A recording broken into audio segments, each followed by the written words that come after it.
name is Richard Pealling. How do you spell it? Well, Pealling. Pealling, yeah, all right. Yes. And you are an astrologer in the real sense of the word? Yes. I don't practice professionally in the sense of taking money, but I do a number of charts with friends and colleagues, and I'm primarily concerned about research. When you say colleagues in what?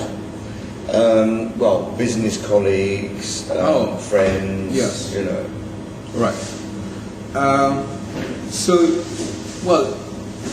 As you know, we are working for a French website.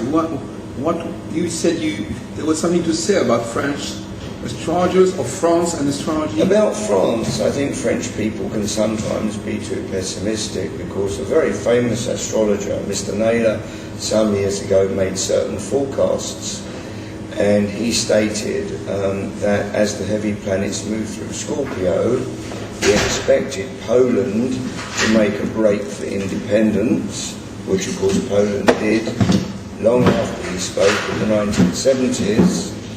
And secondly, of course, he forecast, and hold on to your hats here, that France would emerge as the major, possibly true.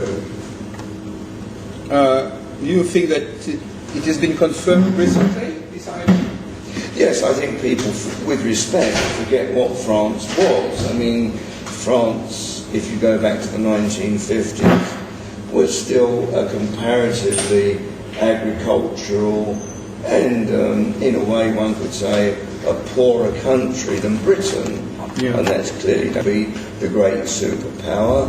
Economically, the United States is following Britain in comparative decline. So I think it's, and certainly Poland did indeed make a break for independence. Now, what's ominous about Britain is that he also stated, and this is Mr. Naylor, that as the heavy planets went through Libra, this accounted for Britain's decline, and Saturn, as you may know, is about to go into Libra next year. Yes. And I would expect that we will see a very sharp decline in UK economic fortunes, considerably worse than even now the government are anticipating. And this is borne out in a lunar return in the early part of 2010. There's quite a nasty lunar return coming up. All right. So do you understand on what basis Miller has made his prediction? Yes, in fact, the point was that France is very much associated with Scorpio, and as the heavy planets move through Scorpio, this will lift France up, and equally, as the planets move through Aries in the mid-19th century, this was the factor that raised up the United Kingdom to a sort of peak of around 1880, 1900, you know, when Britain was the workshop of the world. And then, of course, you go on, and as the heavy planets go through Libra, we now have the decline. And, of course, as the heavy planets went through Sagittarius, this has seen the decline in the United States' fortunes. So I'm sitting near you, and I'm here with my... Yes. Okay. So, what do you think about the situation of astrology more generally in our modern times? Is it a good period for astrology, as you said about England? Oh yes, you see, I had a problem as an astrologer because of my job in the City of London. I had to conceal my identity, and I have an amusing story that in 1969 we had the first day conference, and this was just a one-day conference in London, the first time it happened. In 1969? 69, yes. You haven't been there? I was there, yes. Really? 14 years ago? Yes. Oh, you're a great witness. Yes. I can remember, yes, that's and, right. you know, I spent most of my time hiding behind the plants, so my face wouldn't actually appear on the television screen, you know, because in those days, to be involved in a bank in trading and to be involved in astrology could have been considered quite bizarre. Incompatible. Yes. So astrology has become much more acceptable. There's a much greater element of understanding. And I think the other point is that the other so-called economic forecasters, none of whom saw this great crisis, have shown themselves to be quite unreliable. And I think it's part of the New Age culture, if you like, that astrology is very much on the up. So you are probably about 80 years old. No, not that old. Because how old were you in 1969? 26. So you were born in 43. Yes, 43. That's right. That's 75 years old. Yes, right. 65 years old, please. 65 years old. Oh, 1943, 2008, 65. right. Good. Yes.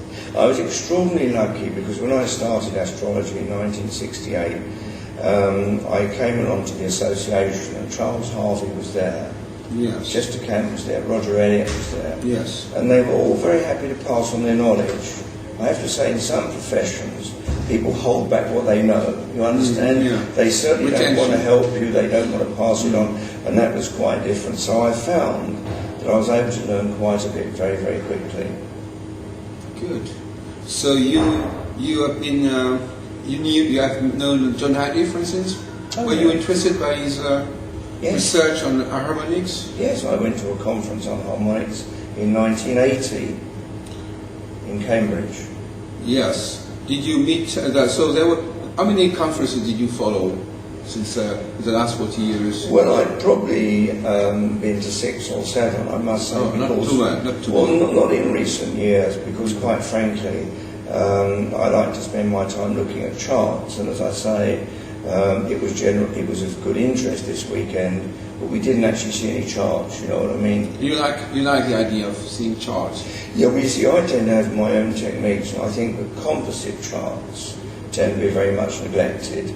And if I may give you an example, if you look at the chart for the UK, and you look at the chart for the French Fifth Republic, there is, I think, a Moon-Saturn square in the composite.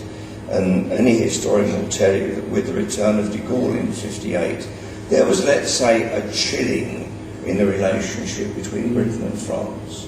I don't mean individually, I mean politically, you know. I know at the moment Mr. Sarkozy is quite, let's say, warm towards Britain, but I feel that there is still a very different perspective of the world from Britain and France. And there is not the very close link that you had in the immediate post-war years. Yes. So already in 1957, there was England was not a part of the common market at the Treaty of Rome. Oh yes, I think Before de Gaulle arrived. there's no doubt. Well, you've also got, of course, the issue of Suez. Yes. When, of course, there was you could well argue that the British pulled the rug from under the French. Yes. Because the British did insist on a ceasefire. In other words, they had a choice between outfacing the Americans and saying, do your worst, we're going to continue, or returning to the United States, fold, if you like, under the American wing and abandoning the French. Right, that's right. And effectively, that's what Britain did. But I still think that de Gaulle's return did mark a very marked chilling of the relationship. Yes, it is true. And it's in the composite chart. Oh yes. So you are an advocate of and herald of this composite chart, which is a chart which you build from the two basic charts. Yeah, so for example, if I'm starting something new, like a course, if a colleague is starting a new job, I would always create the chart for that situation and put it with their natal chart to create the composite. And this then can provide perhaps a better guide to how that specific situation will develop in the person's life. So you're not very much interested by theory in astrology. You are a practitioner, or are you also thinking about to confirm the basis of astrology? There's one thing. The theoretical basis. There's one thing people forget. Many of these astrological books were written at a time when life was more difficult. 100 years ago, if you got ill and you didn't work, you starved. You didn't have social security, you didn't have government payments, you know. There wasn't the same social security net. You didn't have access to health services. So it's not that these old aspects are wrong. Right. We have to consider now that Modernised. we are, if you're fortunate enough to live in Western countries or democracies, you are probably insulated to some extent from these negative influences, you know? I see. And people forget this. Yes. On the other, yes, if we think about the impact of the progress on astrology, it has also a negative aspect because, for instance, if you take the elections, the custom of having elections in the country, it creates very important moments. Yes. Which then not necessarily correspond to the astrological cycles. It creates a sort of pseudo-astrology, I would say.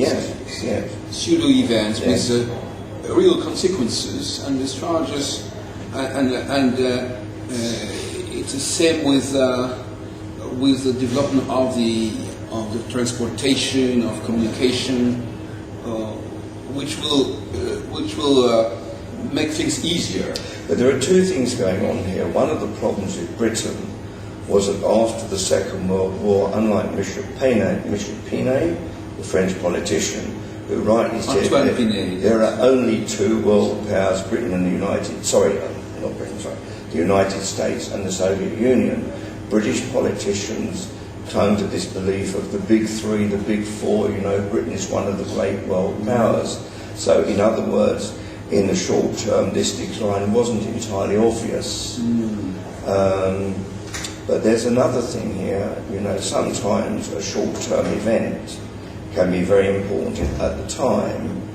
It may not be so important in the longer term, you understand? So, for example, Suez in British history, although it was a very traumatic event, sure, it really disappeared. But I'll give you an example the other way.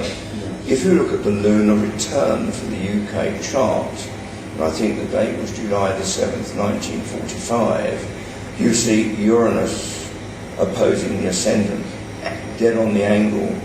Now, the election was actually before this, on the 5th of July. But the 45 elections, there was a delay of 3 weeks between the voting and the counting because ballot boxes needed to be brought from all over the world. The came off actually, is it? Yes, now most people believed that it would be impossible for Churchill to be defeated because however unpopular the Conservatives may be at the moment of victory, you know, it would imagine I'd be like de Gaulle being defeated in 1945, you know. At the moment of victory, how could they vote Churchill out? And yet, in fact, the Conservatives lost 200 seats, Labour won a majority of 146. Coming that he became Prime Minister. Yes, and it was a very Uranian event, in a sense it was a very major shock. Now, in the case of the Labour Party, you can detect a very clear cycle associated with Saturn. Yes. Basically, when Saturn goes over the ascendant, as it did in 1945 and again in 1974, that does indicate Labour coming to power. In 31, Saturn was close to the descendant. So in 1929, Labour did win against the odds. But within 2 years they were out, being reduced to 50 seats.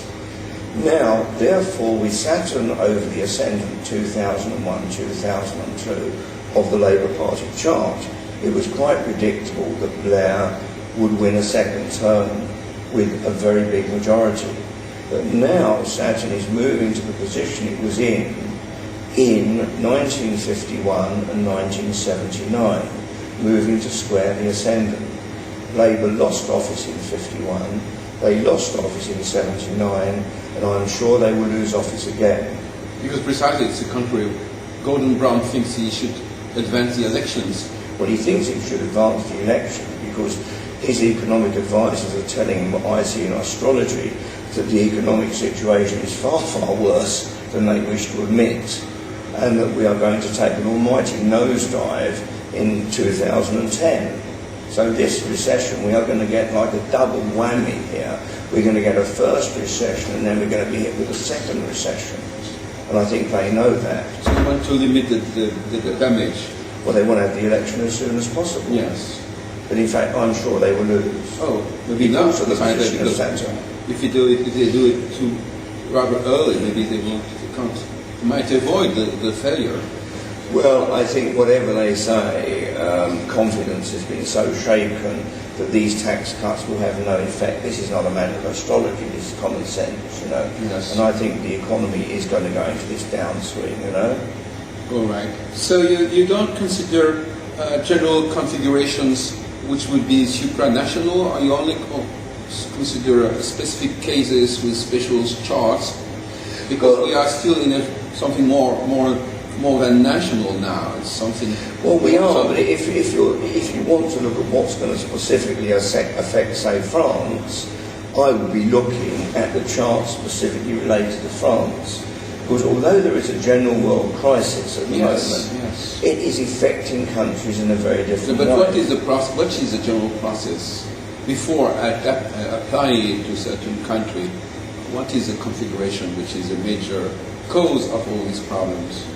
Well, I mean, it's Pluto, isn't it, changing? I don't know. That would be my opinion. There are several. But I'm very doubtful about looking at these general configurations.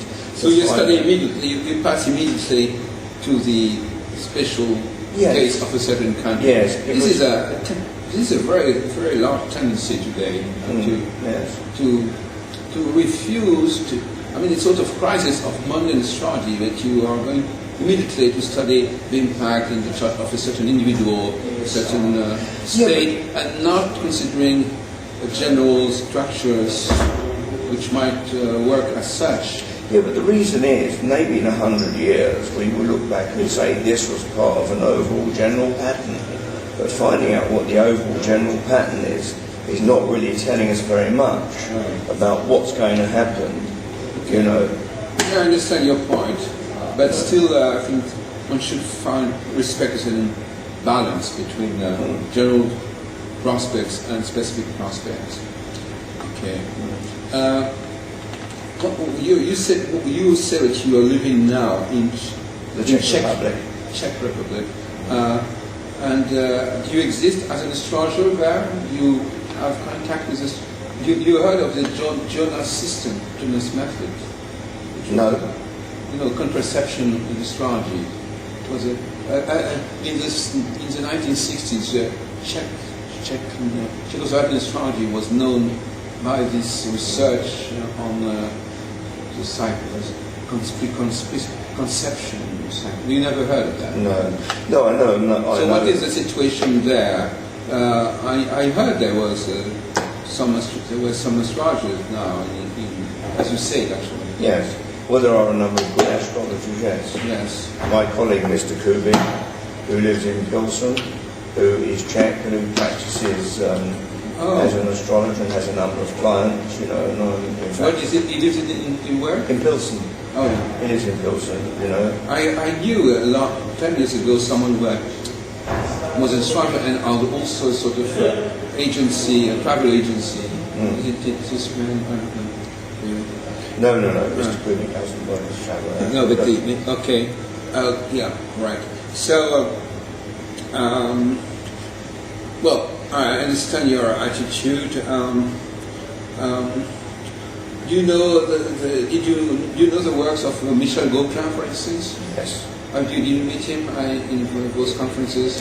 Well, I've shaken hands with him, you know. Yeah. I mean, I wouldn't say I've had a long discussion. No, but with you him, had it was one of the times you were at the conference. Oh yes. Were you in Cambridge, or were you at the conferences in the beginning of the 70s? Because I myself have attended the 1971 or 72 conferences. I certainly attended one of them. I can't quite remember. I certainly attended a conference in 74. Did you meet Zipporah Dobbins? Yeah, oh yes. Very impressed. Yes. Extremely impressed with her, you know. Sadly now dead, I think. Yes. She was extremely, but she did a lot of work on asteroids and that sort of thing. That's right. See, the only problem is, I think many of these techniques are valid, but there's a saying in English, not seeing the wood for the trees. And what I mean by that is, when I look at the 1945 lunar return, and I see Uranus on an angle, well, that says it all, you understand, you know. I'm not saying you shouldn't look at other aspects, but, you know, I mean, I think with really major, decisive events, it should hit you between the eyes. You know, like with a composite chart, somebody says, well, you know, would this be a good business proposition? I look at the aspects and say no. For instance, what would have happened if in that specific year there would not have been any elections in America? I mean, I mentioned earlier this question of the interaction between the cycles of astrology and the cycles which are generated by the elections on a very non-astrological basis. The same thing that will happen in 2009 if there is no general election in Britain. Labour will remain in office. They cannot lose office until there is an election. So whereas astrologically they should have lost office last year, this will only happen when the election takes place. But however, there was a change of prime minister anyway. Yes, but this was almost. At least it was something. I must say one thing. There was one warning about Blair. When John Major became prime minister, he did not become prime minister by winning an election. He stood in the second round of the Conservative election leadership. If you put the composite of that chart with the UK chart, you see a Neptune square. If you look at the composite for Blair's election as Prime Minister with the UK chart, again you see a Neptune square. And it's fair to say that both Prime Ministers have been a bitter disappointment. Really? Even today, the Labour Party Labour MPs have recently named Clem Attlee as the greatest Labour leader, you know.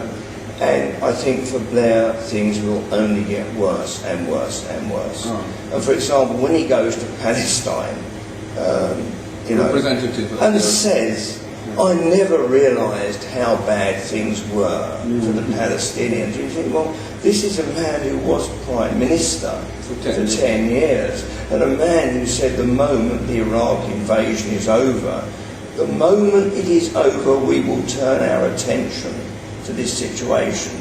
That's what he was saying. And I think disillusion with Blair is this classic Neptune square. We're now seeing the economic collapse. This is the one thing he's based his premiership on, you know. And all we're now left with is massive public sector borrowing. Well, he's not responsible for the actual collapse at the level. Isn't he? I don't know. Well, didn't Gordon Brown, as Chancellor of the Exchequer, know what British banks were doing? Well, the Brownies, in fact, was very much concerned by it. Yes, well, I have to say, if you're the Prime Minister, I think if Mr Sarkozy turned around next week, and I'm not saying he would say it, and said, well, of course, I really have no idea what's going on with French finances because I'm only the President, you know, I don't really know about these things, everyone would fall out laughing. I mean, Blair was Prime Minister. And it's the classic Neptune square. We were living a delusion with Major that he was a progressive Prime Minister. We were living a delusion with Blair that he would transform Britain, and neither have delivered. But don't you think that there is always a time when things get bad anyway? In astrology, nothing is final. Yes, but just a minute. In 1968, as we know, France went through a fairly traumatic period, and as I recall, President de Gaulle even at one point went to Germany. Yes. But those events, although they are traumatic, have not taken away, in my opinion anyway, de Gaulle's fundamental reputation as a very great Frenchman. Whether you agree with him or disagree with him, the establishment of the Fifth Republic and the progress of France, although it may have been based on the foundations of the Fourth Republic, which French people don't recognise, nonetheless, I think de Gaulle's reputation, you know, as an outstanding public figure, can I put it that way, on the world stage, remains intact. I don't think you can say the same about Blair. In fact, I'm sure you can't say the same about Blair. Let's come precisely, since you mentioned de Gaulle, how do you understand the 20th century astrologically?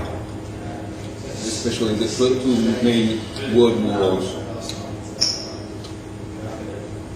I couldn't give you a simple astrological explanation for them. I can simply say that I think, notwithstanding Britain apparently being on the winning side. Did you hear of the work of the French André Barbeau? I know the name, but I haven't seen his work in detail. He's supposed to have announced the failure of the Soviet Empire in 1989. Oh, but I have a book written by an American, I believe his name is Tucker, and I bought the book in the 70s, and he forecast the total break-up. And it was at the time. I mean, it's a bit like the forecast of Poland. Oh, Tucker. Yes. Yeah, I know the word. He forecast, I'm sure, the total breakup of the Soviet Union. At this moment? Well, he didn't give a precise date, but he said the Soviet Union would shortly dissolve, you know. Which seemed ridiculous at the time. I'm not being funny, you know. If you said it in the 1970s, you know. In the 60s it was improbable. Well, in the 70s I think it was improbable. The Russians having reasserted their position in Czechoslovakia with a military invasion. That's true. With 68. With 68. Yeah. And which the West totally acquiesced, you know. I mean, the Americans were given advance notice, apparently, of the invasion, and basically said, well, it's your business, you know, it's in your sphere of influence.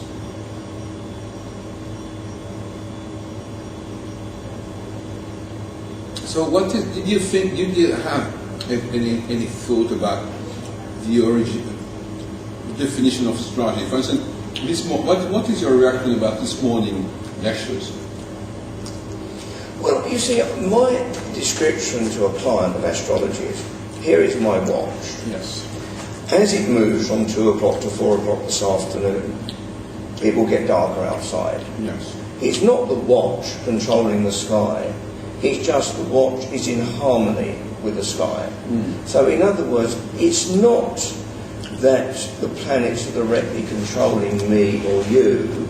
It is simply that there is a general pattern, and watching the planetary movements tells us what the pattern is, and therefore we can predict possible events. So when I saw this Uranian square in the summer reinforced in my lunar return, I anticipated problems in the house. I made sure in July I wasn't on holiday, and in fact the house did flood. So I couldn't see a specific event, but there was a warning there. But it wasn't that Mars and Uranus were sitting up in the sky saying, we'll get him, you know, we'll flood his house. It was just a pattern of events, you know. And I think this is what the ancients knew, that there was a pattern of events. But there is one great criticism I've got of Western people, and that is we tend to take the view that we're above all this, you know, that we are just free agents, and we're not. We all live in a glass box. We all have limitations. Maybe if you live in Britain or France, the box is a bit bigger than if you live in Zimbabwe, you know? But we are not free agents. We can't ride above the difficult aspects. We can accept them, we can perhaps control them to some extent, but we're not immune from it, you know? There is a question which I have asked recently to a few of my interviewees. Can you make a difference in astrology between what is normal process, normal course, and what is the accident, or what is against astrology? I mean, astrology includes, for instance, when I hear you, I was feeling that astrology will include all the negative aspects of life, not necessarily only the positive. No, of course it will, yes. Well, for example, if you study medicine, yes, you study the normal functionment of the body. Yes. You can, of course, study the illnesses and sicknesses as something which will perturbate or modify the system. Yes. But you have this dialectic between what is the normal course of things and what could happen to change this course. But I think that in astrology, people have a difficulty to have in view these two two lines, two orientations which are complementary, but they are mixing the two in the same model. Well, they're only mixing the two because they've got this idea that somehow we can raise ourselves above life's difficulties with astrology, and you can't.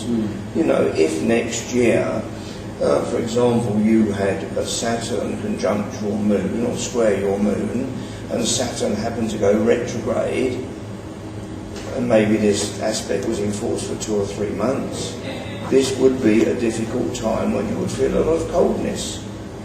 Yes. And to suggest to a client that they can somehow raise themselves above this, you know, is, I think, rubbish. I mean, life sometimes has difficulties. Yes, but astrology suffers from this mixture of a clear structure, a clear process, and they intend to explain everything which could interfere with this process. But it's not interfering, it's part of the process. Yes, this is a point I would like to discuss with you. It's part of the process. Yeah, all I right, mean, yeah. Look, I mean, I have to say to you, look at the history of France over the last 100 years. But there is always, I mean, I did say that there are factors which interfere, but they are not necessarily astrological. We said before, for instance, elections are not necessarily astrological. No, just the assassination of a certain leader, like Kennedy, is not necessarily astrological. It is an interference with the normal process, or the contrary. I don't know. I have the impression that astrology is a sort of total comprehension of the world. Yes, for example, you can only look at the Second World War astrologically when you look at the chart for the war, which in the case of the United Kingdom was 11 o'clock in the morning, as I recall in the case of France, the official declaration of war was 5 in the afternoon. All right. The effect on the countries was quite different. The chart for the war itself is different, but then the composite chart, if you then take the French Third Republic, which would have been the valid national chart, yes, with the chart for the war, then that does show a totally different experience. But as I said, when I looked at the composite chart, the question is, frankly, are you going to win? Now, looking at the chart for the UK and the Second World War, it is suggesting victory, and the giveaway for the victory date is that Venus actually goes retrograde on the ascendant of this chart for about 6 weeks in the summer of 1945. Uh-huh. Again, people neglect the fast-moving planets. They think a transit of Venus, okay, doesn't mean very much. It does if it goes retrograde over a particular point. Right. So, all I'm saying is, often the astrological knowledge is not known to us. The chart for reunified Germany was only known in 1990. The chart for the French Fifth Republic was only known, I recall, in 1959, you know? But as the events take place, as the events develop, new astrological information comes to us. Yes. In your frequentation of the astrological community, did you meet some important persons, like Charles Carter, I don't know, or... Charles Carter sadly was dead. I mean, I knew Charles Harvey. Charles Harvey was a great help to me, you know. He was yes. very interested in finance. Well, he really introduced me to midpoints, and I never look at a chart really without looking at the midpoint. Oh, did he? Yes. And when I was in Dublin, he took the trouble to write to me. He wrote to me, and he set out in great detail, and I've still got the letters. I think historically they're quite interesting, but, you know, as I say, a man who was always prepared to pass on his knowledge and take someone under his wing, you know? Well, I knew quite well. Yes. Not from his point of view. Yes. But did you introduce him to the realm of of the stock exchange or anything like that? No, I Because wasn't. he started to be very interested at the second moment. It was. I tended to actually keep very quiet about my financial position and financial interest. The one thing I can remember is that when Heath became Prime Minister in 1970, Who? Ted Heath, Edward Heath became Yeah, Prime good. Minister. Yeah. I knew the government wouldn't last, A, because of the Labour chart, but also Heath had Saturn coming up over Saturn. And, you know, there's a golden rule in life that when Saturn goes over Saturn, a politician normally does not survive. And on this basis, I predicted in '73 that interest rates would go up. And I remember the phrase was, yesterday the government endured its most agonising day. So in fact I was able to make certain amounts of money for my bank in the autumn of '73, and that's the one time I really used it, you know. Good. Yeah. But I mean, I wouldn't have wanted to publicise that even to Charles, No, you can't. you know. But no, it was quite interesting. And the other example, let me give you, is Saturn over Saturn. This was Gough Whitlam, who was Prime Minister in Australia. He led the Labour Party to victory in '72 after 23 years of opposition. But within 3 years, in a very shabby way, in my opinion, he was dismissed by the Governor-General. A very contentious situation there, you know. Of course, the Queen would never dismiss a Prime Minister who had a majority in Parliament, you know. Yes, you follow very narrowly everything connected with Britain. Well, I follow other countries as well. I certainly follow French politics. But well, I think the danger is you only have a limited amount of time. Yes. And it's better maybe to recognise you can't do everything, you know. You think that the astrology has lost certain of its components or has been corrupted in a way or another? I think astrology went through a very bad spell in the 70s when we had the idea of free will. In other words, there was the idea that every aspect was positive and that people could do exactly what they wanted to do in life, ignoring the fact that I'm unlikely to either become men's singles champion at Wimbledon or the best looking man in Pilsen, right? But my point is that this idea of free will, I felt, is extremely dangerous, you know, because you see, the trouble is, if a client comes to you and says, I mean, somebody said to me, I never get any luck in my job, I always have to struggle. And I said, well, it's not you, it's just, if you like, your destiny, you know. You do not have a good chart in that area of life. And to suggest to a person, oh, in other words, this is very constructive or somehow this is your fault, you know, but that was the attitude in the 70s. We went through a situation when it was almost forbidden that you could suggest any event. Yes. And I think, as I told you the story yesterday, when the bank robbers came to the astrologer, they didn't want a psychological interpretation. All they wanted to know was, is it a good day to rob a bank? Yes, that's right, you mentioned that. You know, that was a story Charles told, you know? Yes. Yes, well, no, but my question was really about the content of the tradition, not just the practice. You think that the old kind of tradition about the sign of zodiac, the houses, the aspects, the planet, all has been respected, has been transmitted. And my second question would be, what about the new planets? Do they have to be integrated in the tradition? Question 1, yes. Question 2, yes. Yeah. So the first case, you think that certain things might have been mistransmitted or misinterpreted? No, what I'm saying is the basic interpretation is there. But I think the trouble is people have so many theories now, and there are so many possibilities, you know. I mean, okay, there's 895 asteroids or something, you know, whatever, you know. I mean, if you look for enough asteroids, the danger is you will look for what you want to find. You know, Yeah, that's the problem, yeah. you know. Right. Eventually I will find an asteroid that will tell me I'm a brilliant writer. Somewhere out there must be one asteroid, you know.